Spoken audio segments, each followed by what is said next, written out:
Yo, Entropy here. Every week, I hunt jerseys and other garments in the thrift store as a side hustle. And one of my main goal is to monetize things I love to do. And so far, I'm earning a small amount monthly. Hopefully, I can do it consistently and grow this passion into a full, sustainable business someday. But no, it's not a dream. I think it's a tad bit overrated. What people call dreams.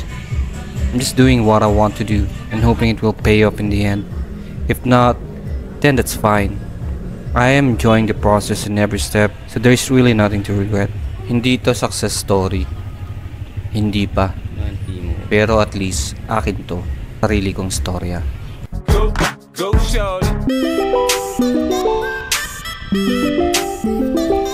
anyway, syempre jersey pa din tayo this week.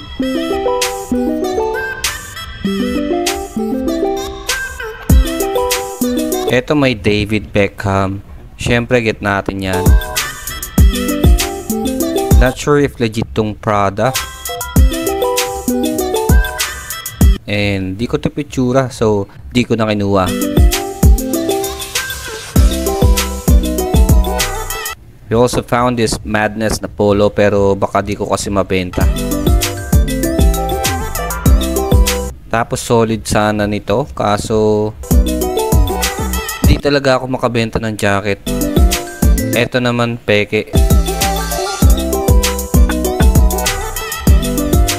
Then may Naruto na Uniqlo, Nautica na polo. Stay tuned kasi ipiplex natin lahat ng kinuha natin sa dulo. Tara, final selection na muna tayo. Sa mga magsisimula pa lang, you should know that medyo competitive talaga ang ukay business. Actually, kahit anong business naman. So, unless alam mong ito yung gusto mong gawin talaga at handa ka maging consistent for 2 years or more bago ka magkaresulta, pag-isipan mo muna. Kasi bihira lang yung pumapaldo sa simula, and that's the key. Consistency. Nung kahit malugi ka, tuloy ka pa din kasi ito yung gusto mong gawin. Solid sana nitong all embroidered na shorts, kaso pang nagmamasa. Saka medyo maliit.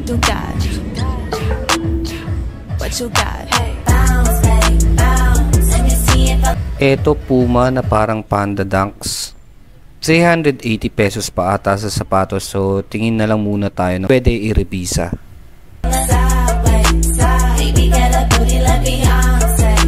Solid nitong Reebok, kaso size 7.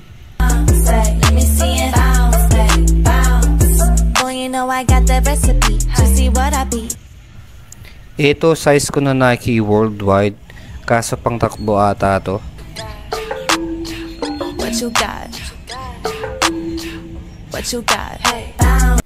And we also found this Air Max. Not sure kung legit. May mga nagpapahanap din kasi sa akin ng shoes, so PM lang kayo guys pag may mga gusto kayo ipahunt. And then we found there is Arthur X na Ekeps. Sayang.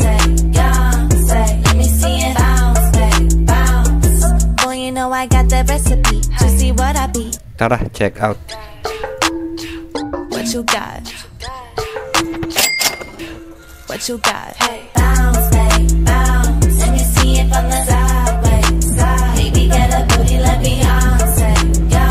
Let me see it bounce, baby, bounce. Boy, you know I. A few moments later. Sana nandito pa si Billie Jean. 3 for 100 na lang dito sa isang branch. Madami pa okay, pero hindi ko na din kasi market. Gaya nito, solid na naman. Kaso walang brand. Eto din Big Hero, kaso sweatshirt. Eto talaga sayang. Skechers na size 8. Sakto sana sa akin kaso may butas. Kuha na lang natin ng short si Mrs.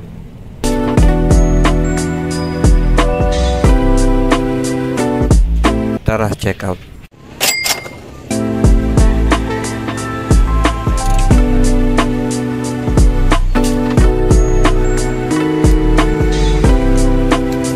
few moments later. Siyempre, drop off muna natin yung isang benta. Flex ko ulit sa dulo yung mga loots. The next day.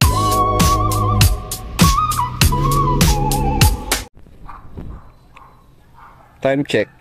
Daily pala ako magpa-ship ng item. Basta may benta at bayad na sa JNT Recta. Kinahapunan, naisipan ko na naman maglakad. Cardio ko na din. Sakto lang kasi yung lapit nitong grotto sa amin. Naka-exercise ka na, nakarebisa ka pa. Cute ka, so walang brand. Solid ng print na ito. Balikan ko na lang. Ito kunin ko, baka mabenta. Saka parang okay din dagdag sa collection. New Balance na jersey, kaso long sleeve. Mayroon pang statement shirt na masakit.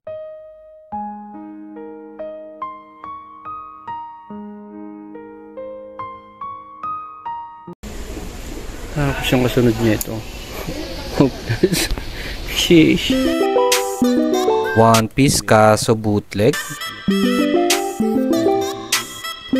And this one, hindi ko alam kung sino. Not even sure if this is vintage, but this is a jersey tag, so idiwan ko na lang. Ganda sana nitong mga AOP na polo. Kaso hindi ako makabenta ng ganito eh.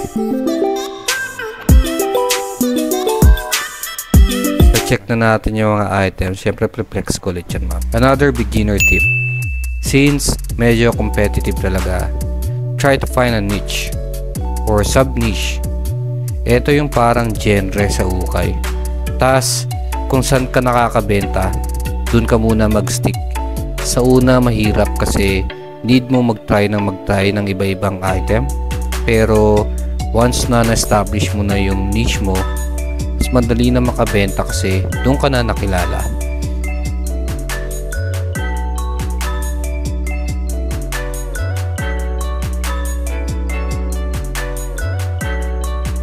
A few moments later.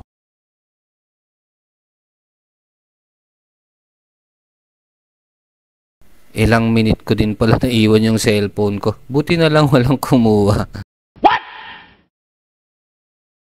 Halukay ulit tayo.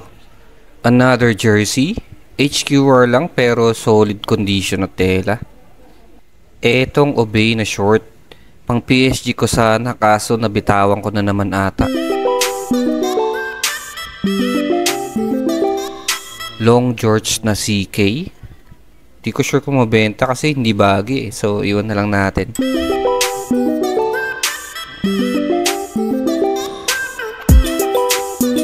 Madami pang solid na short. Pero stick muna tayo sa jersey.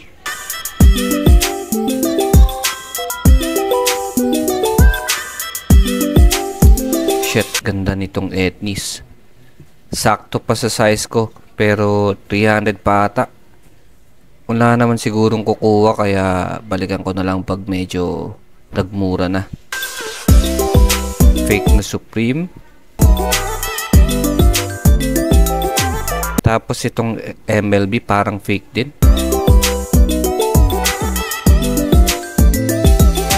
Tara, check out na muna. What you got?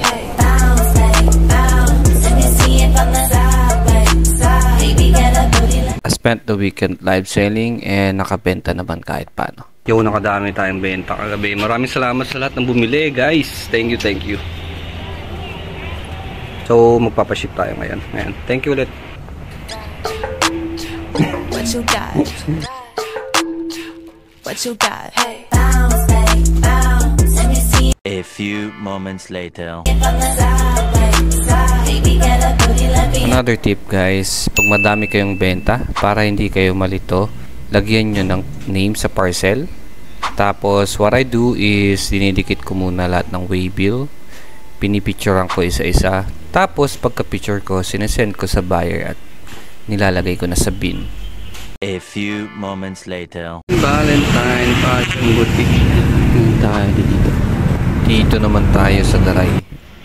Mag-spot lang tayo mga pwedeng i-revisa or baka merong mabisa.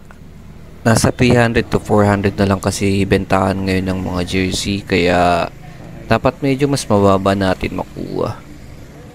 Ito peke yata itong Patagonia. Tapos itong Evisu t-shirt, hindi naman na mabenta. May Liverpool kaso walang brand. Good sana tong New Era kaso maliit. What you got? What you got? Tingin-tingin din tayong shoes.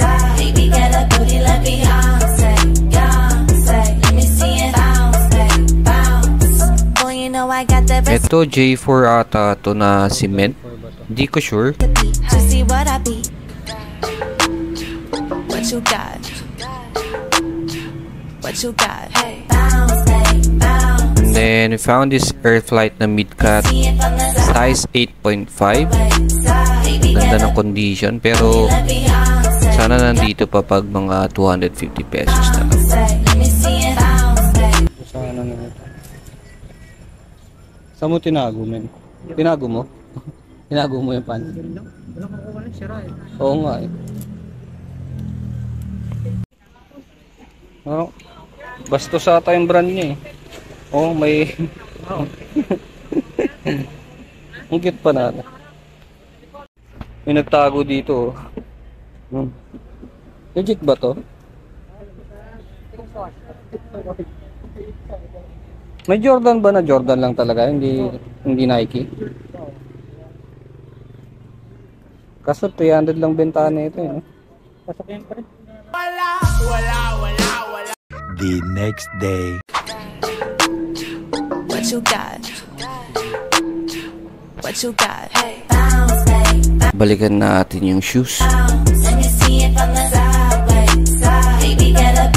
Buti dito pa. Sikat tong brand na to sa mga skater and gusto ko talaga yung logo at brand name na Etis. May nakita din akong Nike Air Max Lite pero baka next time ko nakunin.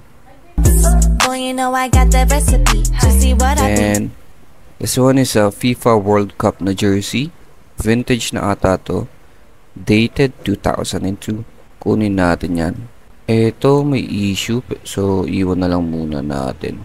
70 pesos each na lang. So kunin na siguro natin tong Yonex na dry fit. What you got? What you got? And also this one, Adidas na polo shirt. Ultraman na jacket kaso kiddie size. Get din natin tong bag na trip ni Mrs. Tara, check out.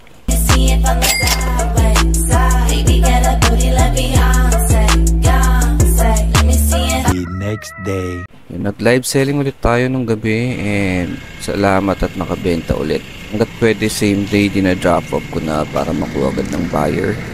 Another tip guys, mag-extra effort kayo sa customer service. Lagi nyong i-update si customer. And wag yung pera-pera lang. It's better to build a connection. But keep it respectful and professional. Flex natin ulit mga loot. Ito yung nakuha natin sa Kiko. This is an Evangelion Uniqlo.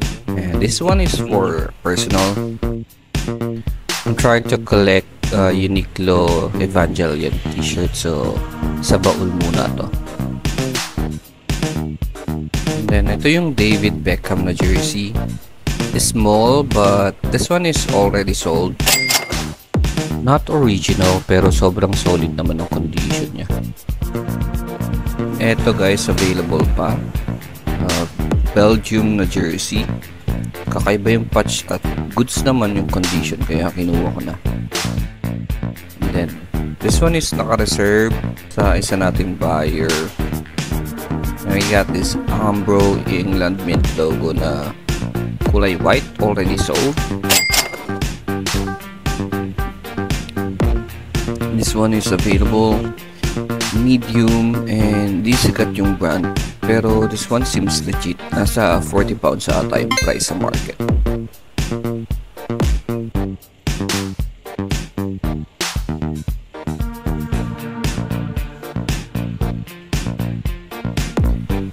May backit din siya. Ayan, NRA yung pangalan ng jersey.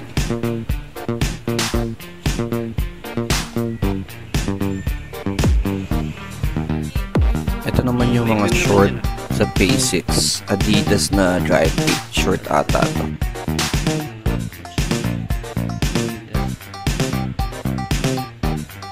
Then eto, Uniqlo pala, pero medyo maliit. Baka kay Alexa nga lang to.